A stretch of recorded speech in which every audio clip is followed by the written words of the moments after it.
We welcome into the BuzzHouse today Alexis Sofianos, Vice President with Isuzu. Alexis, thank you very much for joining us today. We're very excited to be here with Garrett Gibson, filming at AHF Live here in Chicago. A lot of good topics, current topics, and so forth at the conference. Our listeners, we think, will be thrilled about Isuzu's interesting approach to renter assistance. Let's jump into our discussion. So Alexis, before we get started, we like everyone to sort of introduce themselves and, just give some background about your role at Isuzu and really what Isuzu is all about in general. Sure. So thank you for having me first and foremost. Alexis Sofianos, and I lead revenue and business development for Isuzu, which means trying to go out and reach as many housing providers, communities, and thereby renters as possible to scale our mission and our impact. A little bit about the background of Isuzu. It was founded by two co-founders, Wamimo Abe and Samir Goyal, who both immigrated to the US and watched their families work miracles with little to no access to credit and financial tools. And so with that, they had the shared vision of changing that for more Americans. Could you dive a little bit further into Isuzu's approach of your overall goals for equitable financial access? Yes, great question. So, our overall mission and vision is to dismantle barriers for working families and to unleash the power of data to bridge the racial wealth gap. More practically speaking, we partner with housing providers, so owner-operators, property management, investors, and so on and so forth, various folks across the capital stack to provide three core services. The first is that when renters pay their rent on time and in full, we attach into property management software and we send that rental payment data to all three credit bureaus.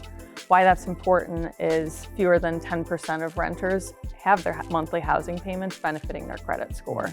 So when the average American homeowner has their mortgage payments reported and benefiting their credit scores, renters are at a disadvantage in that they don't.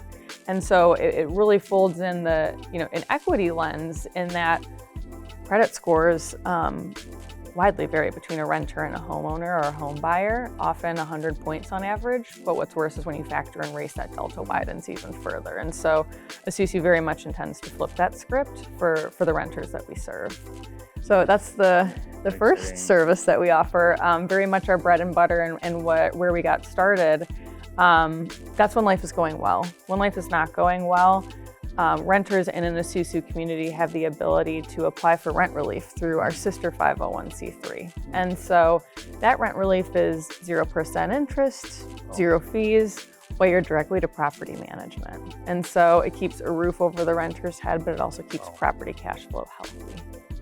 And then the third piece to this core bundle, if you will, is that we're able to capture and quantify the impact data around all of that. And so being able to show for investor reports or ESG reporting, being able to show and capture the social impact that you're having and connecting those dots. So number of credit scores established for the very first time, credit scores improved, points and buckets improved, as well as the number of folks that you've helped prevent eviction for. So really proud of that impact and being able to tell that story. That is impactful. I mean, actually, and most of our questions was going to be surrounded about, sort of examples, but I think you kind of paint that picture very well, how it's all integrated. So then rather than going there, what about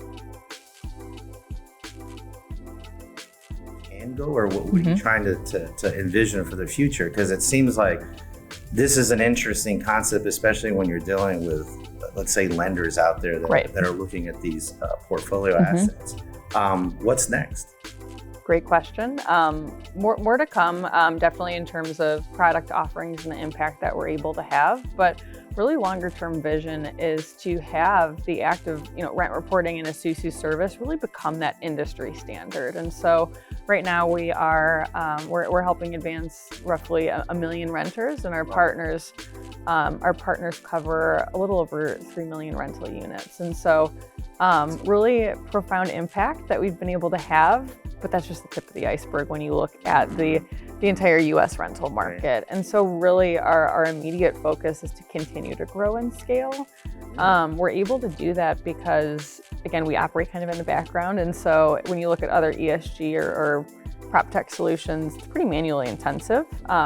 We are a digital vertical or a digital integration that really operates in the background and is zero lift for property managers and whatnot. Getting into kind of we're very much B2B, but we do have that renter focus, and so the social returns of what we're doing are obvious, right? We're helping establish credit for the first time. We're helping improve credit scores, roughly 30 to 50 points after a year, which is really meaningful. From the owner-operator standpoint, or the housing provider, if you will, it's a win-win in that a more financially resilient renter base means more financially resilient property performance. More practically or quantifiably, with our rent relief, that's cash in the door. And so a lot of our partners are seeing the ROI from that, in that it's a direct infusion of cash flow, it's direct reduction to bad debt expense, write-downs, and so on and so forth. So the economic returns are very much there as well. And that's easily accessible to the operator? Yes. Got it, because it's just a software platform. Correct, yes. That's very interesting, very interesting. Alexis, how does an apartment owner, they reach out to you? Is Yes. it a simple process? It is. So we have, a best-in-class team of representatives to help get folks in the door, but we don't really, we don't stop there. We continue to sell beyond the close, if you will. And so once we bring in a partner, regardless of shape or size, we have a dedicated account management team who works with them over the life over their life cycle with us to make sure that their property managers and their renters are getting what they need. We help with renter communication. So what is a SUSU? Why are our services important, and what can they do for you? Making sure renters know that they have access to rent relief and so on and so forth. Very good. And just maybe one last question I've got.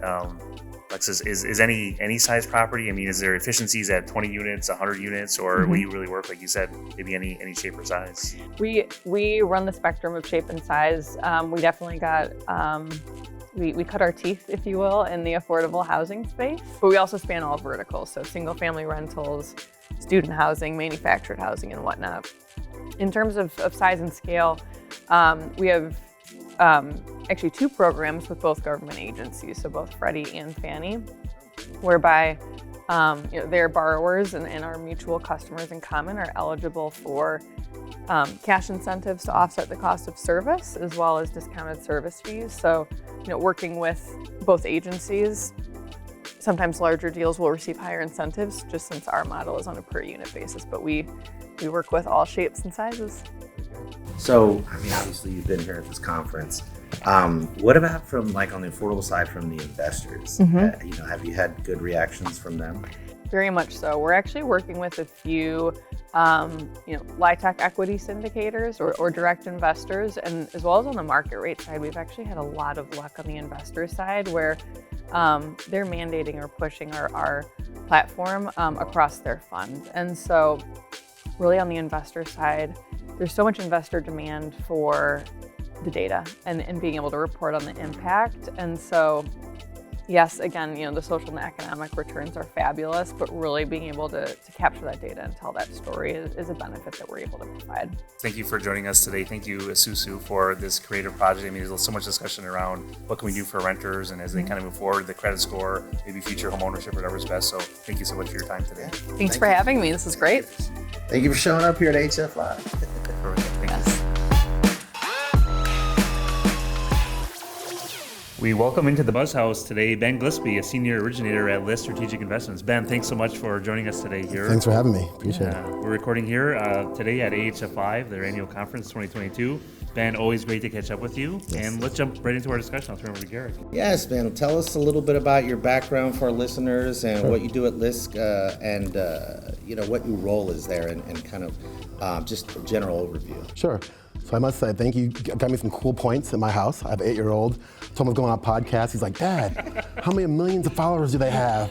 I'm like, not sure it's in the millions, but I appreciate it. Not one, appreciate the kudos there. But so I appreciate that. But so not sure if you know it or not, but I actually grew up in public housing. So from that experience, I've always had an interest in community development and economic development. And I've been lucky to work in banking and community development for the last 20 years. My first job out of grad school was working for a nonprofit organization in New York City that studied policy effects on public housing reform. It was a great job for me out of school. So then I didn't get back into lending though, so I did join the National Bank. I went through their credit training program, had a brief stint in commercial lending, and then joined their community development group like in 2004. So I've been doing construction and long-term permanent financing on light tech and new market deals for the last 17 years or so.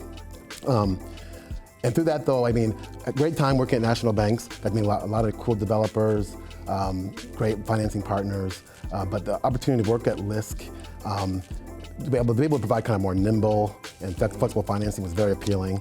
So I've been at LISC almost a year now, which has been flying by. Can't believe how long it's gone by.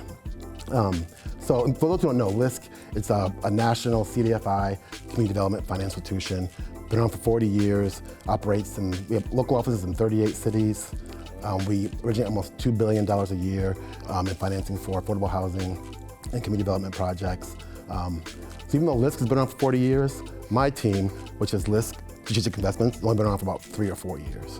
So our new team, we're the National Impact Fund for LISC. So we kind of help provide combining private, public, and philanthropic dollars to help fund real estate and operating businesses. So as you mentioned, I'm a senior originator there, working on about 3 or 4 of our funds. Perfect. Yeah. Very good. Yeah. Ben, thanks for that overview and introduction. Absolutely. Maybe diving a little bit more into LISC, like you said, strategic investments around 3 years or so. A little bit more about goals and strategies. Sure. So we're proud to say in our 4-year existence, we have raised capital for 8 different funds, almost have $1 billion under management. So we have 4 affordable housing funds focused on Charlotte, Detroit, the Bay Area in California, and Dallas, 3 small business conduit funds, and then we have our national racial equity fund. So each fund has slightly different lending parameters, but the overall goals are to find the kind of most impactful deals that affect the community. Great. So I mean, your goals are to basically invest in, affect significant impact, and obviously in these communities across the U.S. So why don't you let our listeners know a little bit about sort of your current fund and your current program specifically, and how, how they're working. Sure. Maybe give an overview of 2 of our affordable housing funds, and I'll get into our racial equity fund if I could. Sure. So we have our Charlotte Fund, which is called our Charlotte Opportunity Investment Fund, or CHOIF. It's a $43 million fund. It's a unique partnership between the City of Charlotte and LISC, where we're providing subordinate gap financing through CHOIF and combining it with housing trust fund monies from the city. So we've actually, proud to say, we've actually fully deployed that fund in less than 2 years ahead of schedule.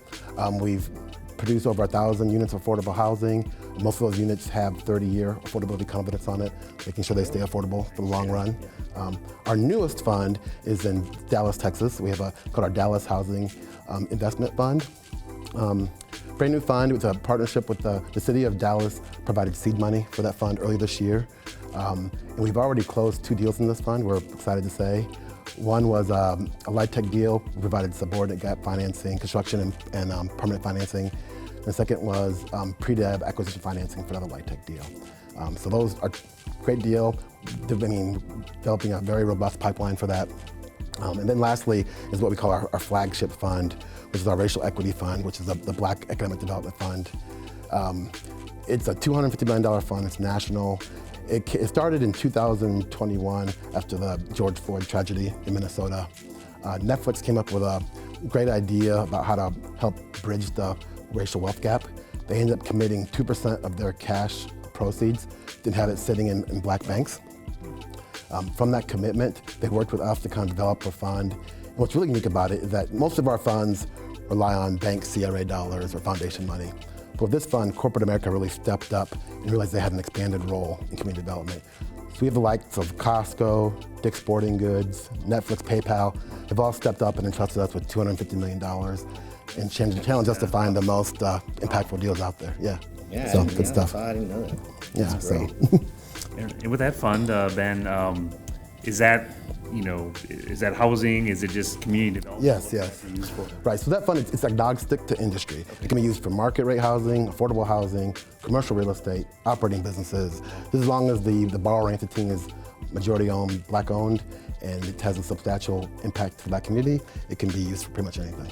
A very flexible fund. Yeah. That's fantastic. And I know you touched a little bit on programs and affordable housing, specific. Is there any other affordable programs, or, you mentioned pre-development, or what else might you have in the way of affordable housing? So all of our affordable housing funds, they do vary slightly in terms of like max loan size or maybe the AMI units they're targeting. But they all can provide either senior or subordinate kind of gap construction and permanent financing. We'd love to find more deals like we did in our first deal in Dallas. It's a LIHTC deal, but it also funded a tuition-free Bezos Montessori school on site for 40 kids to be able to have free preschool. It's a game changer for the families. We'd love to find more deals like that where we can fund quality affordable housing, but also bring kind of needed services on site. And then Dallas, that's like in the core area of Dallas? Yeah, so because it's money from the city of Dallas that kind of helps seed the fund, we are restricted to deals that are within the city limits of Dallas. Yeah. It's understandable. Yeah. Awesome. It's a lot of good stuff. Yeah. Well, Yeah. Are there any Time flies by when you're having fun. hey. I know, Ben, you had a lot going on. You have new funds. Anything in the works that you can share with our listeners? So we do have a fund design team that's always got certain things in the works. I know they have a handful of funds they're working on now that we hope will be unveiled in 2023. I mean, they'll range from new place-based funds in different cities in the Midwest around the country. We are looking at some type of a rural fund to help get real deals done. Even something that we're calling a quick strike fund to help with deals that are kind of ACT rehab deals that need to close within 40 to 60 days, finding some way to help service those. So we have some things in the works. You can keep track of us at LinkedIn, or we do have a website, which is liskstrategicinvestments.org. Really appreciate all that Absolutely, good information for Ben. Really appreciate you coming Good seeing you again, man. Appreciate it. Absolutely. Sounds good. Thank you for joining us. Thank you. We welcome into the BuzzHouse Dancia Strong-Hill, Senior Vice President of Corporate Capital Strategies at Scenair. Dancia, thank you so much. I really appreciate it. Thank you so much for having me. Yeah. Eric, obviously, with us as well here at the BuzzHouse. We are recording from AHF Live conference. Great conference, a lot of current topics, a lot of energy at the conference. So we're excited for our listeners, Dancia, to know what you've been up to at Scenair, what you're working on. So let's jump into our conversation and turn over to Garrett. Yes, and before we get into some questions, Anze, if you want to give a brief background on your role at your company and let our listeners know exactly kind of how you fit into that, and maybe where Scenair is like going within the spectrum of affordable housing. Sure. So I am a corporate finance lawyer by training and matriculated over to public finance.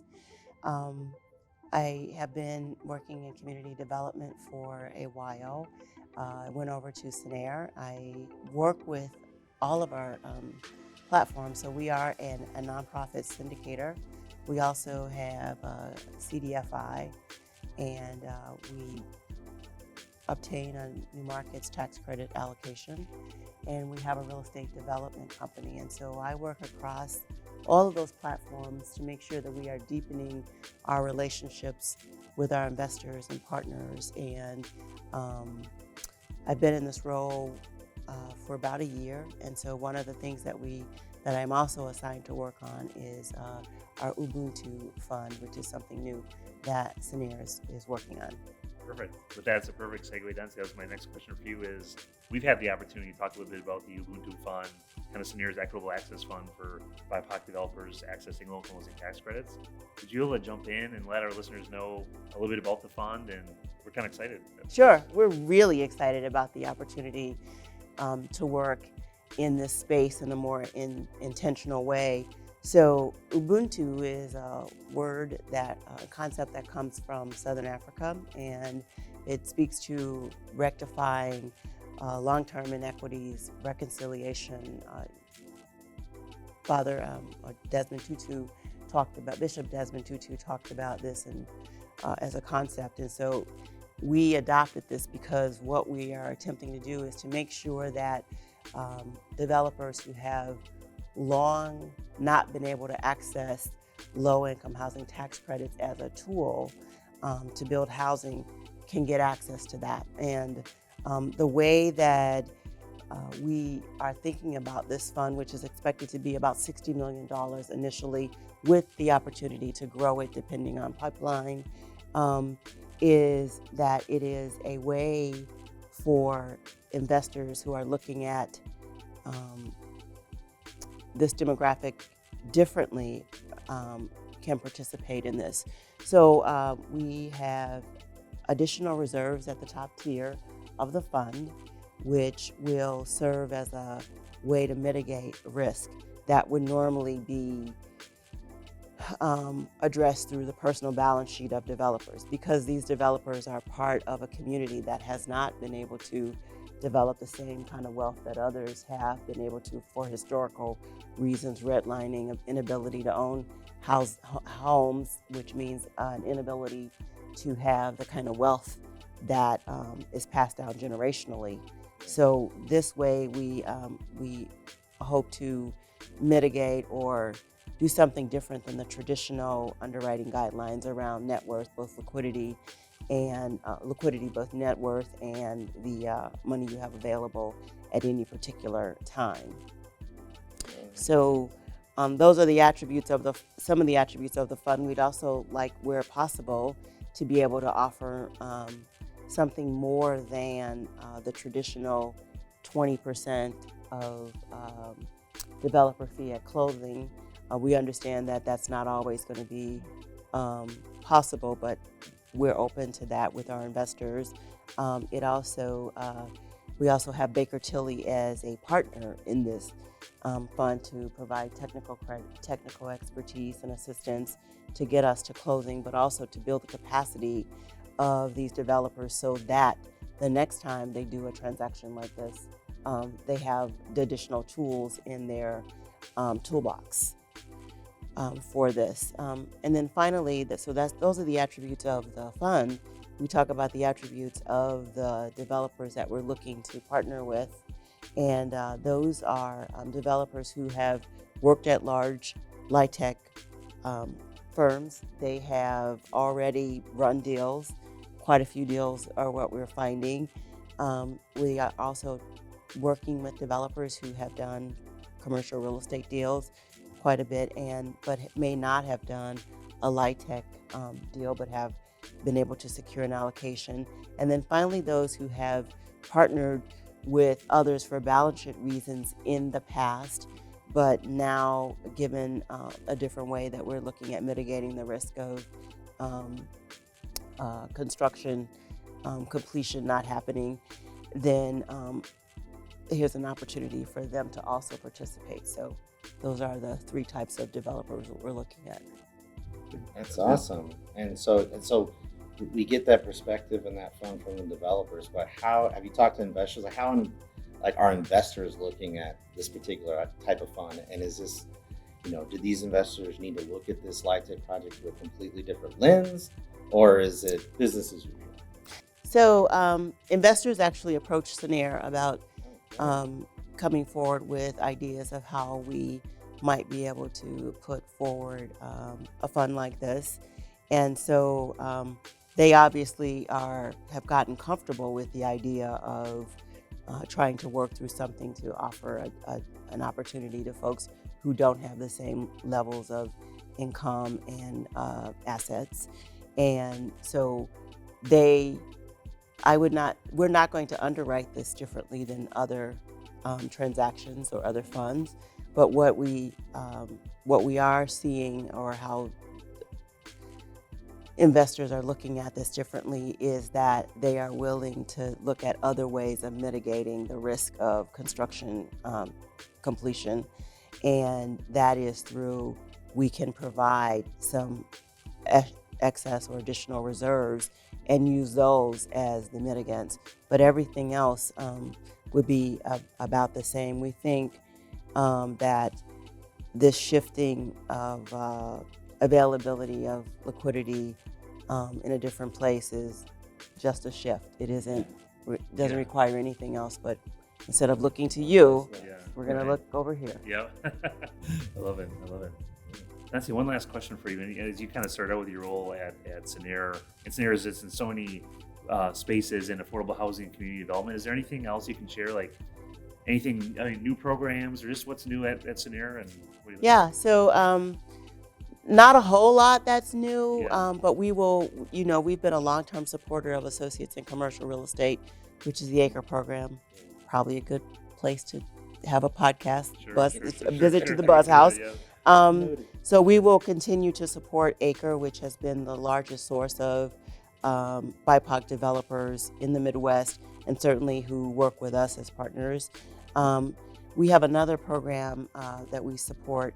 It's Jumpstart, and it's an adaptation of a program out of Germantown, Jumpstart Germantown. And so we have one in Wilmington, and now we have one in our Indianapolis footprint.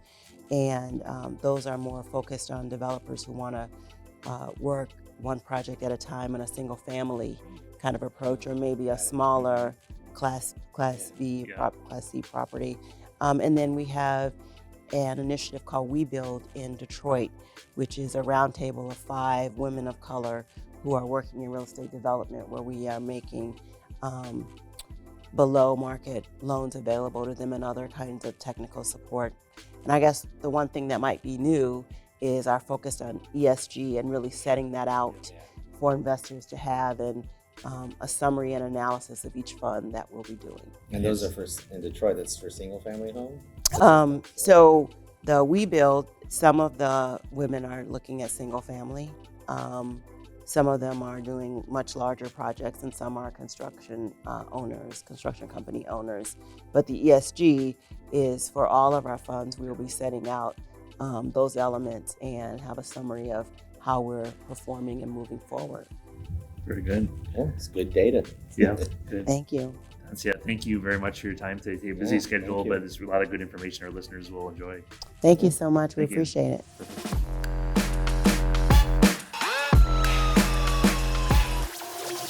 We welcome into the BuzzHouse today Matt Josephs, a Senior Vice President of Policy at LIST. Matt, thank you very much for joining Derek and I today, recording here again. You bet. Recording today at the AHF Live Conference 2022 in Chicago. A lot of policy, what's new, hot topics. So it's been a good conference, I think, for all of us. So absolutely. I think we're really excited to have Matt on, really learning about the policy and legislation and what's next and things he's looking at. So we're going to jump right into discussion with Matt. Turn over to Garrett.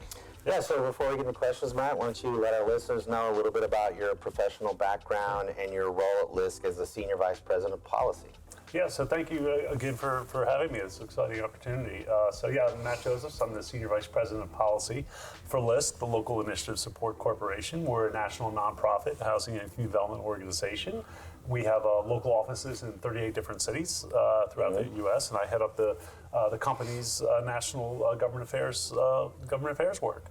So I'm based out of D.C. We focus primarily on federal policy. And LISC is pretty comprehensive in the work we do in our communities. So we support small businesses, economic development, affordable housing, community safety initiatives, community facilities financing. So we really touch the gamut of activities. So that's what my work involves. It's kind of educating policymakers on the Hill or in the administration about the federal funding that really supports this work across the board. So that's kind of my job. Very good. Very good. Yeah. Kind of jumping in, Matt. So Garrick and I actually did have a chance to look at some of your 2021, 2022 policies, and I know kind of as a wide range, right? Yeah. Education and housing and health, among others. Are there areas maybe where you were spending more time? I'm sure things ebb and flow, and maybe where have you seen some strides made? Yeah, so we do have these, and it's still on our website. So if folks want to check out our kind of 21, 22. Policy priorities. We will be updating again, in anticipation of a different Congress, and because we are able to check some off as mission accomplished. Unfortunately, most of them we still have work to do, and I know we'll talk about that a little more on the podcast. So we'll definitely be updating that document as we roll into the next legislative session. But some of the things, I think some of the areas where we made the greatest strides were around our small business and economic development work. I think a lot of it was in COVID response. A lot of our funders had stepped up. So, so our business units were really getting more engaged in direct support to small businesses. But also on the policy side, one of the things we'd advocated for was a reauthorization of the State Small Business Credit Initiative Program, SSBCI. It's a program operated out of Treasury Department that flows through the states to provide funding to support kind of underserved small businesses. And so that program did get some Recovery Act funding, and so it was reinstituted at the Treasury Department. So that was one of our things that we highlighted that we actually got a nice win on. The Minority Business Development Administration, MBDA, at the Department of Commerce. That's been around since the Nixon administration, but it's never been a permanently authorized program at Commerce. So that was actually that was successfully authorized for the first time. They've authorized a lot more funding for the program. So now the fight is to get more funding for it. But really, a program that's really targeted towards minority-owned businesses is an excellent program at the Department of Commerce. So that was another kind of win that we saw in our policy priorities that got across the finish line. And then we have, and we've definitely had some, like, we're a certified CDFI. The CDFI program has gotten a lot of funding through the Recovery Act programs. So a lot of our work has been kind of in guidance to the Treasury Department on how that funding should be administered. And there's been, about $3 billion worth of funding now that's going out the doors in the process for CDFI. So that's been a huge, a huge opportunity for us, and that came through as kind of for the Recovery Act. The housing work, obviously, using ARPA money to support affordable housing, and some of the guidance recently that came from Treasury Department, I think, was a huge win. So a lot of it's been, to get back to your original question, a lot of the victories have been around the Recovery Act funding and the focus. And I know we're going to talk a little more about some things upcoming that we're going to continue to keep our focus on. So, well, in keeping with that, right? So what do you think is going to keep you busy in terms of policy or any legislative-wise till the end of the year? So now the election outcomes have kind of, for the most part, we see the writing on the wall that the Democrats are retaining the Senate. The House is going to have the Republicans will probably have a very slim majority to work with in the House. I think what that opens up is an opportunity in a lame duck session for movement on more significant legislation. I think I was always of the school that they were going to move the appropriations bills, right? That's the must-pass legislation. Government will shut down if they don't figure that out by December 16th. And I think that there's always been, in my mind, I think there was always going to be likely that they were going to move the appropriations bills, because you have some very prominent people retiring on the Senate side, Senator Shelby, Senator Blunt, Senator Portman, all prominent Republicans that have a lot of things tucked into the appropriations bills they'd like to get to their constituents. So I think there was always going to be a move to kind of move that. But the question was, well, how big of a tax bill can we get, right? There's tax provisions that expire.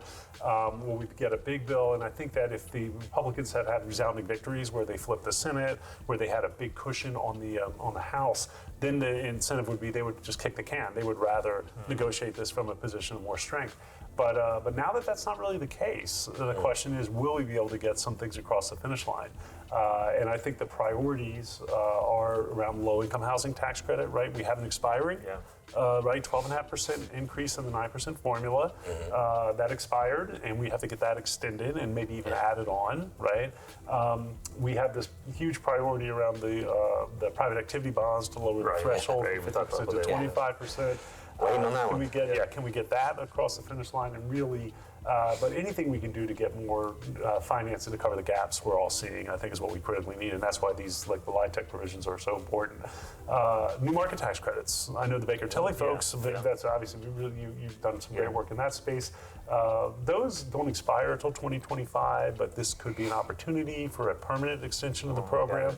It's kind of ironic, the Hill kind of looks at it and sees 2025, we don't have to worry about it now, but it is cheaper than ever to, from a revenue perspective, right? What does it cost the government to make this program permanent? It's actually much cheaper to do it right now, because there's already some of it's baked into the sauce already. So I think that's an important one to uplift.